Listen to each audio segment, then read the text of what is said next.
Bonjour à tous, bienvenue sur Mosaïque. Vendredi 1er décembre, petits et grands enfants ont pris leur premier chocolat de l'Avent. Même Coton-Tige, le lapin de Marie-Laurence, a eu le sien. Salut Marie. C'est ça, il a eu ses petites croquettes. Marie, est-ce que ton lapin croit encore au Père Noël? Je sais pas, je pense. Est-ce qu'il y a quelque chose sur sa liste de cadeaux de Noël? C'est moi qui l'ai fait pour lui, mais oui, plein de choses. Vous croyez encore au Père Noël et vous faites bien. Mosaïque sort son grand jeu de Noël et il y a 2 superbes cadeaux à gagner. Lancement du jeu lundi 4 décembre. On en parle plus longuement tout à l'heure. On commence d'abord par l'info en bref.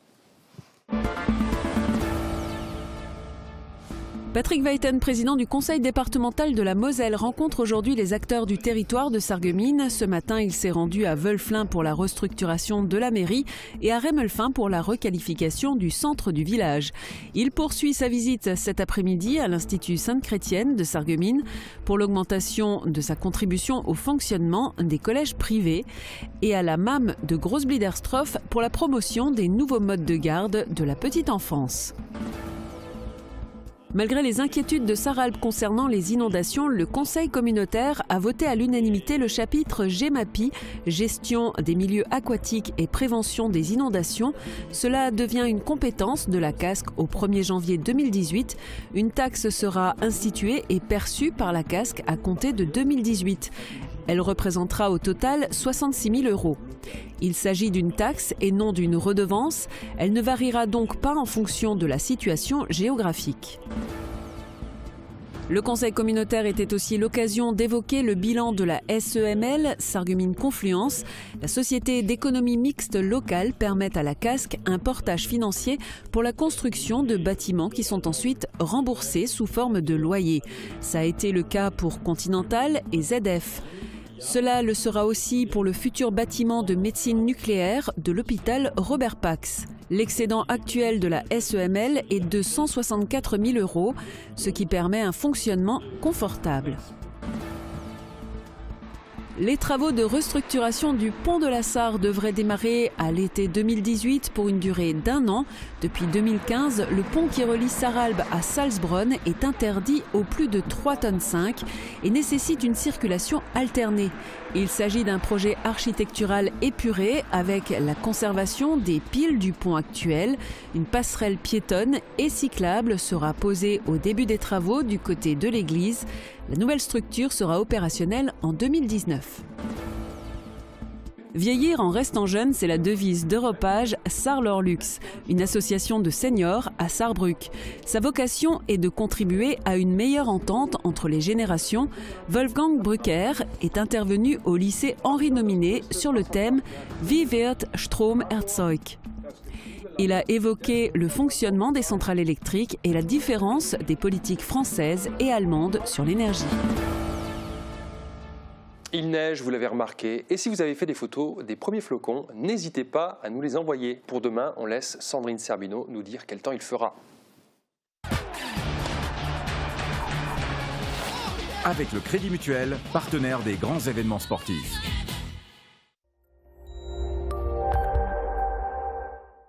Bonjour tout le monde, pour demain il fera encore plus froid. La matinée débutera sous un brouillard givrant avec des températures qui vont varier entre -3 et -7 degrés. Les maximales peinent à se hisser entre -1 et 1 degré et le petit vent de nord-est va rendre le froid encore plus vif. Pour dimanche, le manteau neigeux va s'épaissir puisque de nouvelles chutes de neige sont attendues. Demain, nous sommes le samedi 2 décembre et nous fêtons les Vivianes. Le soleil nous accompagnera de 8h06 à 16h35. Je vous souhaite à tous un excellent week-end sur Mosaïque.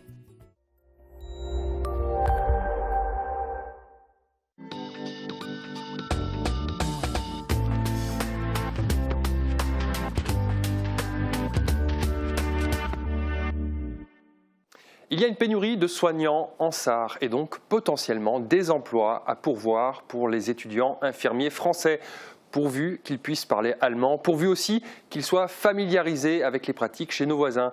Pour les y aider, l'IFSIT Sarreguemines a mis en place en 2008 un partenariat avec la clinique de Völklingen. Hier encore, une trentaine de futurs praticiens allemands et français ont passé ensemble toute la journée à Sarreguemines. Cette initiative avait pour thématique la prise en charge des patients psychiatrique et a notamment été marqué par la visite du CHS. Guillaume Dumonteil était sur place. Ils arrivent par... Ce n'est pas tous les jours que l'on a la possibilité de visiter un centre hospitalier spécialisé, surtout un établissement aussi réputé que celui de Sarreguemines. Si cette opportunité est rare pour des étudiants français, elle l'est encore plus, vous vous en doutez, pour ces jeunes Allemands. C'était une expérience très intéressante en la psychiatrie et spéciale. 22 étudiants, soit infirmiers allemands, participaient à cette journée. Ils ont pu suivre les visites dans d'excellentes conditions grâce à la présence d'interprètes. De leur côté, les intervenants pouvaient expliquer précisément les prises en charge spécifiques des patients dans leur langue maternelle. 3 unités de soins ont été visitées, les Acacias, un pavillon de secteur et d'admission de psychiatrie adulte, Lille, un pavillon d'addictologie, ainsi que l'ergothérapie en UMD. Une dizaine de Français qui étudient en première année à l'IFSI de Sarreguemines participaient également à cette journée qui n'était pas une première. Ce partenariat entre Sarreguemines et Völklingen existe depuis 2008 et depuis 2016, il s'inscrit dans le programme européen Interreg. Le but est d'accroître les connaissances des étudiants des deux pays en leur permettant de voir comment les patients sont pris en charge à l'étranger, à quelques dizaines de kilomètres de leur lieu de formation, mais pas seulement. On sait aussi que du côté allemand, il y a une grosse pénurie de soignants et qu'il y aura un potentiel important pour nos étudiants pour éventuellement trouver un poste de l'autre côté de la frontière. Après cette journée d'études à Sarreguemines, ces étudiants allemands et français se retrouveront dans quelques mois à Völklingen où ils découvriront les spécificités des prises en charge des patients pratiquées dans cette ville en matière de cardiologie et d'urologie. Avec des personnes tout à fait compétentes. Une page politique pour continuer. La séance était parfois houleuse. Hier soir, en conseil communautaire de la Casques, quand on fonctionne ensemble, les maîtres mots sont mutualisation et solidarité. C'est du moins ce que souhaite le président Roland Roth. Mais ce n'est pas toujours du goût de tous. Parmi les points qui ont le plus suscité le débat, les ordures ménagères et l'assainissement. Reportage de Marie Luff et Julia Bitran. L'objectif est clair, que tous les habitants de la Casques soient logés à la même enseigne, qu'ils bénéficient des mêmes services, en payant tous les mêmes coûts. Logique, en théorie. Pas si facile à mettre en pratique. La communauté d'agglomération continue d'harmoniser l'ensemble du territoire, né de la fusion de l'ancienne Casques avec la CCAL, le 1er janvier dernier. Gros dossier à l'ordre du jour du dernier conseil communautaire, les ordures ménagères. La collecte se fera en régie pour l'ensemble du territoire à partir du 2e semestre 2018, car les communes de l'ancienne CCAL ont un contrat avec Veolia jusqu'en juin. À partir du mois de juillet, la Casques reprendra aussi en régie le gardiennage de la déchetterie de Sarralbe. La collecte des sapins va finalement être poursuivie et étendue à tout le territoire. Les conditions d'accès aux déchetteries vont être harmonisées sur l'ensemble de la Casques. Et la mise à disposition de bennes à déchets verts va être étendue. Alors qu'on aurait pu imaginer que l'augmentation à vocation incitative du tarif pour les déchets résiduels en vrac susciterait des réactions, c'est l'acquisition de colonnes d'apport volontaires pour la collecte des vieux papiers qui a fait débat. Pour Pascal Sanitat, le conseiller communautaire de la liste Sarreguemines Bleu Marine, cela engendrerait une concurrence à l'association du papier pour l'enfance. On ne sait pas aujourd'hui quel est exactement l'impact de cette collecte, disons, parallèle. On n'est pas sûr que ça fasse du tort à la collectivité. La communauté d'agglomération, par l'intermédiaire du CIDEM, a encore un soutien. Et le soutien, c'est 286 € par tonne. Il faut quand même savoir que le reversement de soutien pour le plastique, c'est-à-dire les bouchons, c'est 500 € la tonne. Je ne sais pas si ces associations y trouvent vraiment leur compte par rapport au CIDEM. Il serait presque même intéressant que ce soit le CIDEM qui rachète ce papier à ces associations et ces plastiques. Ils seraient moins embêtés. Les réactions les plus vives concernaient le chapitre sur l'assainissement. À partir du 1er janvier, la Casques exercera la compétence globale. Collecte, transport et traitement des eaux usées. Et ce qui fait grincer des dents certains conseillers communautaires, c'est l'augmentation de la redevance du traitement de l'eau dans 29 communes, représentant 43% des abonnés. Dans d'autres communes, il y aura au contraire une baisse. À l'heure actuelle, les disparités sont grandes. De 1,31 € à 2,94 € le mètre cube dans l'ancien territoire de la Casques. et de 1,03 € à 3,23 € dans l'ancienne CCAL. Au final, tous les abonnés seront facturés 2,055 € le mètre cube. On peut voir les différences importantes entre les différentes communes. Sauf erreur de ma part, la dette de la ville de Sarrab en matière d'assainissement est de l'ordre d'1,5 million d'euros. Donc, le prix qui est actuellement pratiqué tient compte d'un volume d'investissement relativement faible par rapport à d'autres communes qui ont des prix plus chers mais qui ont investi de manière très massive. Encore plus de véhémence de la part du maire de Saint-Jean-Rohrbach qui a fait voter en conseil municipal le refus du transfert de compétences à la casque.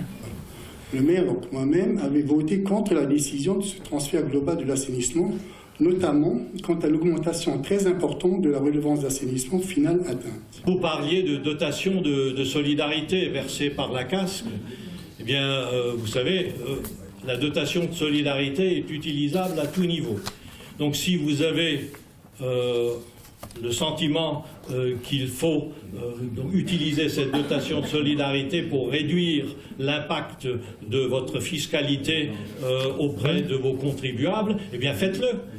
À terme, les abonnés de Saint-Jean-Rohrbach, mais aussi d'Azembourg et de Rémeral et Puttelange, les 3 communes où la redevance pour les eaux usées est la moins chère, pourraient constater une augmentation annuelle de l'ordre de 120 € pour un foyer ayant une consommation moyenne de 120 mètres cubes par an. Mais cette augmentation sera lissée sur plusieurs années. Concession de la part de Roland Roth, le lissage envisagé sur 5 ans pourrait se faire sur 10 ans. Des discussions auront encore lieu concernant le délai. Vous l'avez remarqué, c'est déjà Noël sur Mosaïque et c'est aussi le démarrage de notre grand jeu de Noël. Marie, c'est quoi le principe ? Eh bien, à partir du 4 décembre et jusqu'au 22 décembre, Mosaïque joue le Père Noël et vous offre un cadeau par jour. Avant de vous en dire plus, je vous propose de regarder ce petit générique.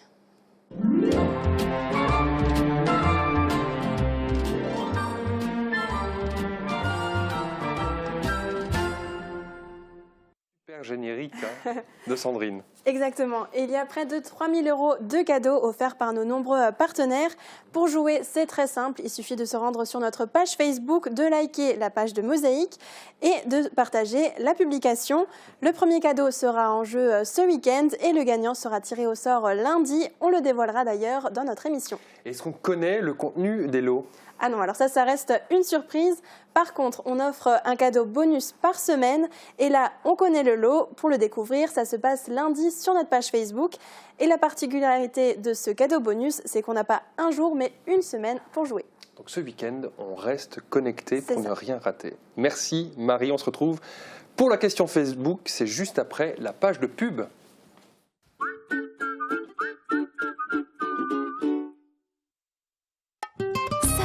De savoir-faire. Café, thé, chocolat, épicerie fine, votre boutique Gürtner vous propose de découvrir sa gamme de saveurs. Entourée des plus grandes marques, Mariage Frères et Daman en thé, Godiva et Neuhaus en chocolat, et Diar en épicerie fine, Alessi, Sia, Bodum en objets déco et cadeaux. Et bien sûr, ces cafés fraîchement torréfiés. Votre boutique Gürtner compose pour vous de magnifiques paniers garnis à offrir ou à s'offrir. Gürtner, marchand de saveurs depuis 50 ans, à Sarreguemines et Forbach.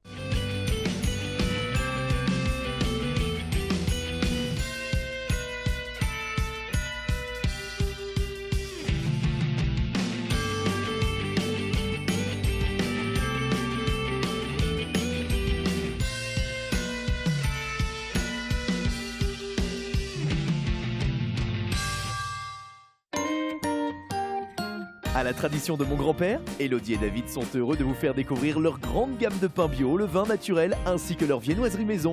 Pour réussir vos fêtes, faites appel à notre service traiteur pour un apéritif facile et réussi. En dessert, choisissez parmi nos bûches originales et gourmandes. La tradition de mon grand-père, votre maître artisan à Sarreguemines. Pour passer de joyeuses fêtes, je vais chez La Vie Claire. Préparer, savourer, partager notre gamme de produits bio. La Vie Claire, c'est plus de 6000 références d'épicerie, de produits frais, de cosmétiques et en plus, 83% des produits sont fabriqués en France. Mes idées cadeaux et dîners de fête, c'est chez La Vie Claire.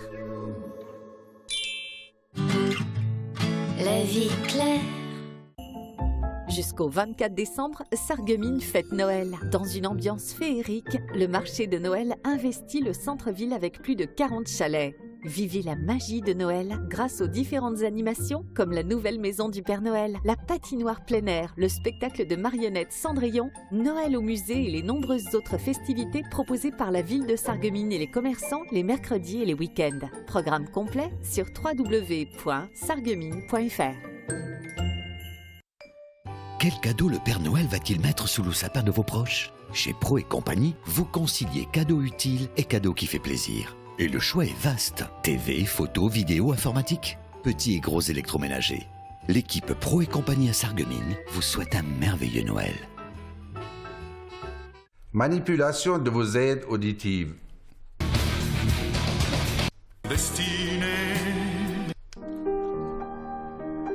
C'est dingue toute la technologie qu'il y a dans ces petits appareils. Restez connectés avec la passion de l'audition.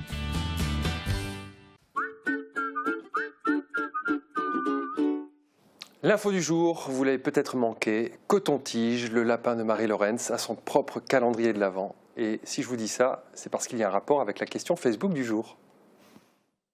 On est entré dans la période de l'Avent. À ce propos, avez-vous toujours un calendrier de l'Avent? Et si oui, avez-vous opté pour un calendrier au chocolat ou pour un autre type de calendrier fait maison? Dites-nous tout dans les commentaires et n'hésitez pas à nous envoyer vos photos. Marie, on veut tout savoir. Est-ce que tu as fabriqué le calendrier de ton lapin? Non, celui-là, je l'ai acheté en magasin. Mais par contre, il y a des autres internautes qui ont opté également pour le traditionnel calendrier en chocolat qu'on trouve en magasin. C'est le cas notamment de David, de Kinette, mais aussi de Laura, qui nous a répondu « Je ne prends pas le temps pour en fabriquer et je craque toujours quand j'en vois dans les magasins ». Sylvia nous a écrit « Pour 4 enfants, il est plus facile de l'acheter ». Il y a des enfants qui sont gâtés et qui ont eu même plusieurs chocolats aujourd'hui. Perrine nous a écrit « Mon fils en a 3, chocolat et tutut bolide ». Et je crois que le fils de Luce, il va pouvoir en manger toute la journée avec au total 6 calendriers qu'il a reçus de sa maman, de son papa, de sa mamie et du Père Noël qui apparemment lui a déjà apporté un cadeau. On peut les voir en photo. Il va falloir digérer tout ça. Hein. Oui. Et en plus, il en a un 7e que Luce lui a fabriqué. Ok, d'autres créations peut-être de nos internautes? Oui, Monique en a fabriqué un en forme de livre pour ses petits-enfants. Agnès, elle nous a répondu « J'essaye de les faire moi-même » et elle nous a envoyé quelques-unes de ses créations en photo et je trouve que c'est plutôt réussi. Salma aussi en a réalisé un très joli. Il y a les copines Marilyn et Barbara qui ont créé chacune un calendrier de l'Avent personnalisé pour l'autre. Ça, c'est mon préféré. Alors, je ne sais pas ce qui se cache à l'intérieur des paquets, mais je trouve l'idée super sympa. Et Barbara en a aussi fait un dans le même genre pour ses enfants. Et enfin, on a Séverine qui nous a répondu « J'ai acheté l'année dernière des calendriers en bois. Je peux les remplir chaque année avec les chocolats préférés de mes enfants. Cela permet aussi une belle déco sur mes étagères. Et c'est vrai qu'ils sont vraiment très jolis. » Merci Marie. On reste ensemble pour faire le tour de l'actualité en Moselle-Est. C'est dans ZAPMI.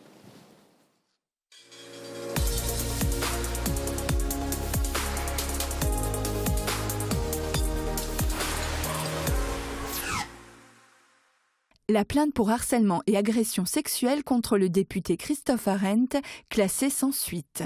Après 5 semaines d'enquête préliminaire, 30 personnes entendues, le procureur de la République de Sarreguemines a relevé de nombreuses incohérences dans les déclarations de l'ancien attaché parlementaire. Le député Christophe Arendt maintient quant à lui sa plainte pour dénonciation calomnieuse. Selon les cégétistes, le manque de médecins sur le territoire est dû à une mauvaise politique. La COGE, Convention d'objectifs de gestion qui garantit les financements du régime minier, arrive à son terme fin 2017. Les mineurs retraités souhaitent savoir ce qu'il adviendra en 2018. La Sainte Barbe de la Société des mineurs a débuté par un dépôt de fleurs devant le monument de Forbach. Élus représentants des forces de l'ordre, porte-drapeau, anciens mineurs et mineurs allemands de Neukirchen ont rendu hommage aux hommes emportés par la mine. Pour ces élèves du bac pro maintenance automobile, ces contrôles constituent des travaux pratiques sur le terrain. Pendant qu'ils vérifient les fonctionnalités de base des véhicules, leurs camarades collégiens s'occupent de l'accueil du public et de remplir des formulaires de diagnostic. Du moteur, ok. Liquide de frein. Ouais, ok. Il y a tout qui est bon là. Liquide de refroidissement, ok. Le défi communal a une nouvelle fois été remporté par Zengbouz avec 29 km nagés, Sans surprise, c'est la Palanquée qui a avalé le plus de longueur, avec 229 km au total. Parmi eux, Christophe Reif s'est une nouvelle fois illustré en battant son propre record. En 10 heures, il a englouti 31,5 km. Ce premier festival de l'Avent tournera autour de 3 thématiques, propres aux fêtes de fin d'année: la musique, les arts et traditions, mais aussi les instants gourmands. Un riche programme conçu pour les Est-Mosellans, mais pas seulement. On a notamment des affichages dans le métro parisien qui permettent de mettre en avant le pays de Forbach et ses différentes richesses culturelles, gastronomiques et touristiques. Donc. En 7 ans d'existence, il a su séduire le public. Avec l'essor du bio et du circuit court, il est pile dans la tendance. Les 35 exposants du salon mettent ainsi en lumière tout l'éventail de nos produits régionaux et le savoir-faire de nos artisans. Redéguster. Et avec plaisir. Voilà, la recette de 1854, même le général de Gaulle venait déguster ses macarons à boulet. Forbach, terre de cinéma. Après Claire Burger et Régis Soder, c'est Paul Heinz qui revient sur les terres de son enfance pour les mettre en images. La région sert de décor à son film intitulé Bug, mi-fiction, mi-documentaire, écrit à partir de témoignages de pyromanes. À quelques jours de la 12e édition de la course des Pères et Mère Noël de Forbach, les membres de Défi Aventure sont survoltés. Le jour J, ils seront une centaine à encadrer les 10 km de cette course conviviale et chaleureuse. En attendant, ils s'offrent une petite pause bien méritée. 3 nouvelles maisons démolies à Ilsprich, à 70 mètres de profondeur. Le mariage de l'eau et du sel a des effets dévastateurs. Le bulldozer détruit en quelques instants ce que les propriétaires ont mis des années à construire. Cela porte à 11 le nombre d'habitations qui auront été rasées. Le Hagwald, 3e terrain synthétique pour Sarreguemines. Ce nouvel équipement, d'un coût de 850 000 €, a été inauguré hier après-midi. Les 200 licenciés du club FC Beau Soleil peuvent désormais jouer par tous les temps dans de bonnes conditions de sécurité. Il s'agit de maintenir le dynamisme des jeunes, notamment dans le domaine sportif sur ce quartier. Le club fait un travail remarquable. Nous avons voulu le soutenir dans cette volonté d'encadrer les jeunes. La société Optimum innove et récolte un nouveau trophée. Une récompense pour avoir créé Digisphere, une plateforme web dédiée au management de la sécurité. Cette solution va équiper les 10 000 agences des 2 banques du groupe bancaire constituées par la Banque Populaire et la Caisse d'épargne. Rififi entre l'association carnavalesque et la rédaction du Phaseboob. Édité à 2000 exemplaires, le journal satirique de la cité faïencière sortira, mais sans le soutien de l'association qui gère le carnaval. Cette dernière éditera son propre journal baptisé Le Petit Carnavalier. Meeting de natation régional au centre nautique de Sarreguemines. 230 nageurs de 26 clubs ont participé à ce meeting qualificatif pour les épreuves nationales. On peut aussi noter la performance de William Stéphan, passé pour la première fois sous la barre des 4 minutes sur le 400 mètres nage libre. Le Saarbrücker Christkindlmarkt est ouvert. Comme le veut la tradition, c'est la bénédiction qui a officialisé l'événement. De nombreux stands ont envahi la place historique du marché qui va devenir un haut lieu de rencontre jusqu'à Noël. La sécurité est assurée par d'impressionnants blocs de béton. À Willerwald habite un Gepetto des temps modernes. Grâce à son savoir-faire de menuisier et à son imagination, Thierry Laglace arrive à transformer des banales planches de bois en pommes décoratives. Chacune a sa singularité, elles sont uniques, comme l'indique le nom de sa page Facebook, Pommes Uniques. Discuter, échanger, converser autour d'un verre ou d'œuvres littéraires, sur le principe, nous savons tous le faire.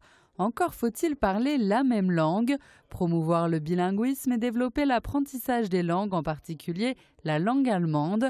Voilà le thème de ce colloque organisé aujourd'hui au Novotel de Saint-Avold par l'association Culture et Bilinguisme de Lorraine. Nous avons besoin de clarifier un certain nombre de concepts.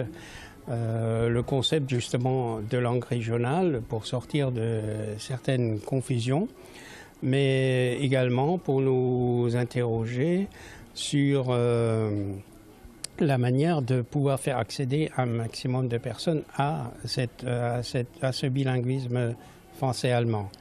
Pour faciliter l'apprentissage des langues, il faut commencer dès le plus jeune âge, une affirmation qui paraît évidente.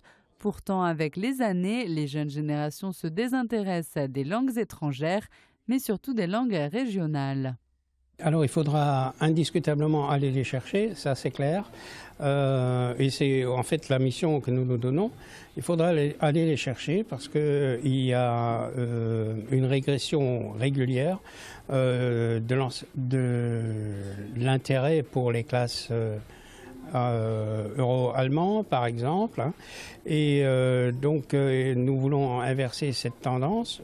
L'allemand continue, malheureusement pour nous, d'avoir l'image d'une langue difficile à acquérir, qui repose sur des phonèmes très différents de la langue française, des langues romanes, et donc c'est une véritable difficulté. Et de la même manière, il y a toujours des a priori un petit peu négatifs, malgré la proximité géographique, malgré les échanges très nombreux culturels, économiques que l'on peut avoir avec l'Allemagne. Il y a toujours un petit peu une difficulté pour motiver les plus jeunes pour l'allemand. Toute la journée, conférenciers, universitaires, sociologues se sont succédés pour aborder la question du bilinguisme sous toutes ses formes, la définition et l'accession au bilinguisme ou encore la double culture. Après les conférences, les participants ont pris part à un atelier pour réfléchir à cette question. Quelles sont les possibilités de bilinguisme imaginables et praticables en Moselle aujourd'hui, au XXIe siècle, parce que pour nous, il est très important de ne pas regarder en arrière, même si évidemment l'histoire, nous devons la connaître, l'assumer, que ce soit l'histoire nationale ou l'histoire linguistique.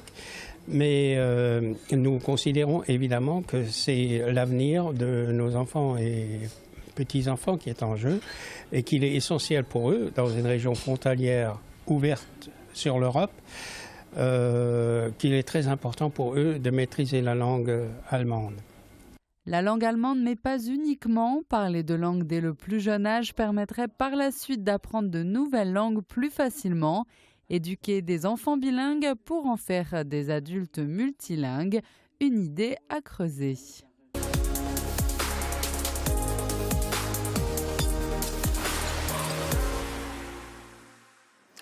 Si le facteur n'est pas passé, c'est peut-être qu'il est très occupé en cette période de l'année. Notre joyeuse plate-bande n'a pas expédié le sujet, car il y a beaucoup de choses à dire sur le facteur, sur son célèbre calendrier, avec des petits chats en photo, ou sur sa prétendue paternité du seul enfant roux de la fratrie d'à côté. Je vous laisse en compagnie de nos joyeux lurons. Excellente fin de programme et bonne journée à tous.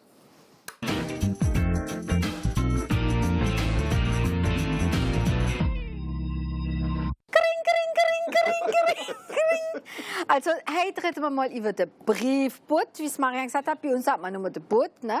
Und als Kind hat man ja da schon gewartet, weil da ist immer da gekommen mit seiner Envelope da, in seiner Sacoche und hat immer ein Kostüm angehabt. Also, der Sebastian ist heute wieder der Postmeister. Ja. Der Postmeister. Muss überall Chef sein, Ja. Bertrand. Wenn er im Büro sind, gell? Ja, voilà.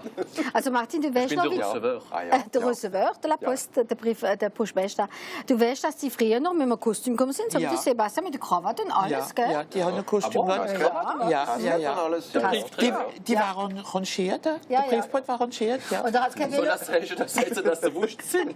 Nee, aber sie haben Kinderkostüme und Geld, sie kommen egal wie.